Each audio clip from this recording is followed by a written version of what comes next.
Hello and welcome to Gardening with Ben's podcast. I hope that you're enjoying the podcast so far. Remember to click that subscribe button on whatever platform you're listening to so that you get notified when new podcasts come up.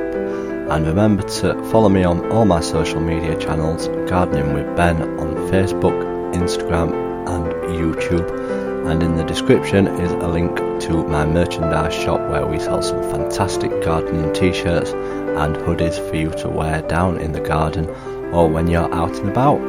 So grab yourself a brew, sit back, relax and enjoy today's episode. Hello and welcome to today's episode of Gardening with Ben. Thank you for all the new joiners and listeners that have been joining us on these podcasts. It's amazing to see the figures on how many people are actually listening. Feel free to take a screenshot of you listening to it on your device and share it on your Instagram story, and I will share it, and also that will help spread the word of the podcast to other people and hopefully get more listeners. So please do keep sharing these podcasts with other people and introduce them to listening to it. So today's podcast is going to be talking about fruit and why we should be growing fruit in the garden and at the allotments. So the first things that I purchased from a plot when I first got my allotment around 16 years ago was some fruit trees, and these were just the normal cheap ones that you can buy from the supermarket. As I was just starting out, 18 years old, I didn't really know much about fruit trees and stuff like that. So I just went with the normal supermarket ones that you see in a basket, like £12 for a fruit tree. And I bought a Victoria plum tree, I bought a cooking apple tree, I bought a cherry tree, and I purchased a nectarine tree. Now the trees that still have are the cooking apple tree and the Victoria plum tree. They have been in around 15 years now, 16 years. And if you've seen my latest YouTube video, which I've uploaded today, that just shows you how many Victoria plums I have on that tree. It's absolutely full to busting. We've been picking them today. My mum's going to make me some crumbles with them. So definitely going to make use of all them Victoria plums. And obviously my cooking apple, that's not got many on it this year, but I did give it a really good prune back last year, as it did need it. So hence probably why I've not got many cooking apples this year.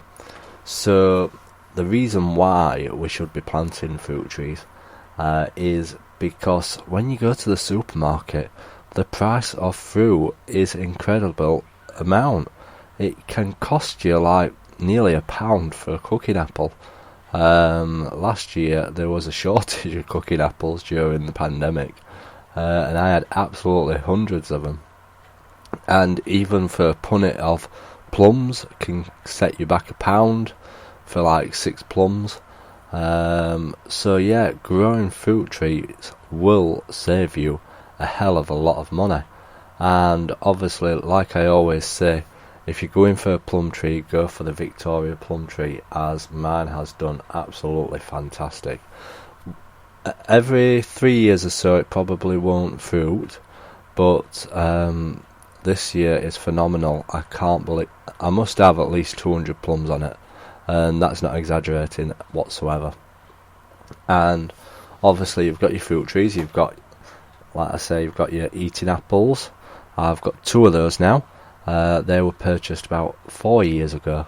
I didn't have any eating apple trees, so I bought a couple of them, and they've got a lot of fruit on them this year. They're not ready yet. The way you usually know that fruit are ready is you put your hand under it, and if it comes off in your hand nice and easy, that means it's ready. You shouldn't be pulling them off, then they're not ready. If you're pulling at them, that means leave them. They probably won't be ready until September time, so we'll be leaving them on for a bit longer. So you've got them. You've got your pear trees. I've got a couple of pear trees, and they are having rust issues. I've got a few pears on them, not many, but we'll see how many we get on them. I'm thinking they take a while to get established, pear trees. Last year I didn't have many either, so we'll see.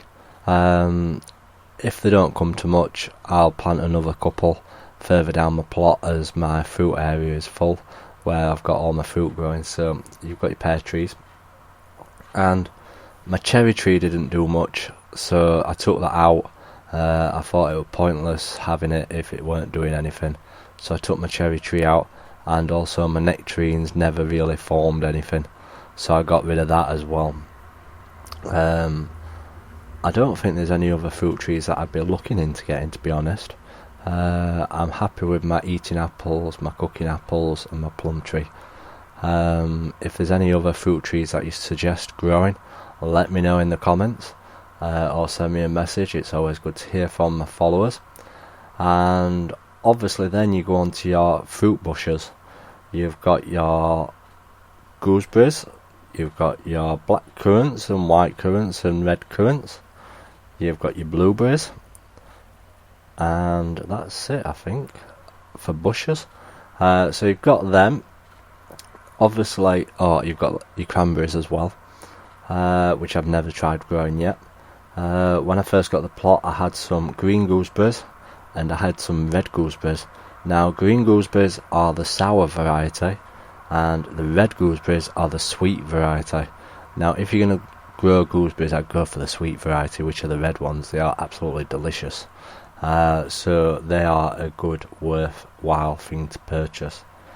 Again, they'll take a few years to get going, but once they get going, they'll do really well.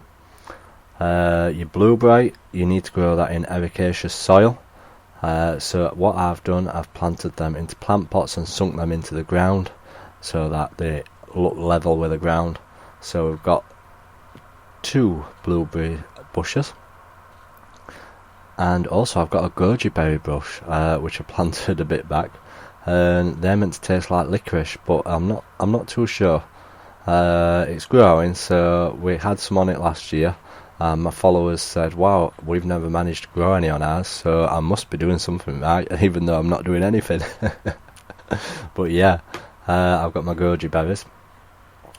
And then obviously you've got your whips, which are your blackberries, your loganberries, tayberries, and then obviously your raspberry canes as well. Now with raspberries, I always recommend going for the autumn variety.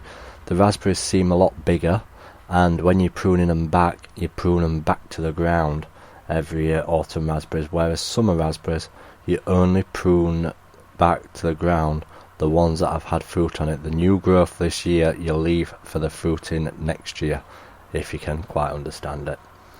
And obviously you've got your blackberries. You can either get the wild varieties, which have got thorns in them, or you can now get thornless varieties as well. And then loganberries are really nice as well. We used to have some of those in our garden at home. They're absolutely delicious. We used to have loganberry jam all the time. And then obviously you've got your strawberries as well, which I highly recommend everybody grows them. Definitely worth the money, even though they only fruit once, which is a shame. I've seen varieties where they keep fruiting all the time. I've never tried them yet. Has anybody tried them? Let me know. And obviously rhubarb.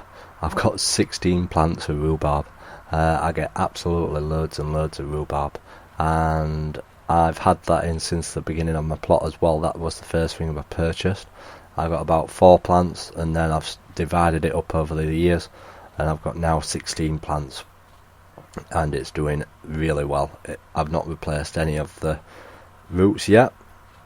So yeah, now is the time to be planting them fruit trees and bushes. All the garden centres will start filling up with all the fruit trees and bushes. And the reason being why you plant them now is because obviously in the winter it rains a lot, so it gets them established in the ground. If you were to plant them in the summer, you'd have to keep watering them all the time to get them to root and to take stock. So now is around the time. I'd say probably around September, October is probably a better time, but the garden centres will start filling them now with fruits and bushes and stuff like that.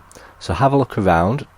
investigate, see what you want to grow, and have a go at growing it and save yourself a hell of a lot of money in the process.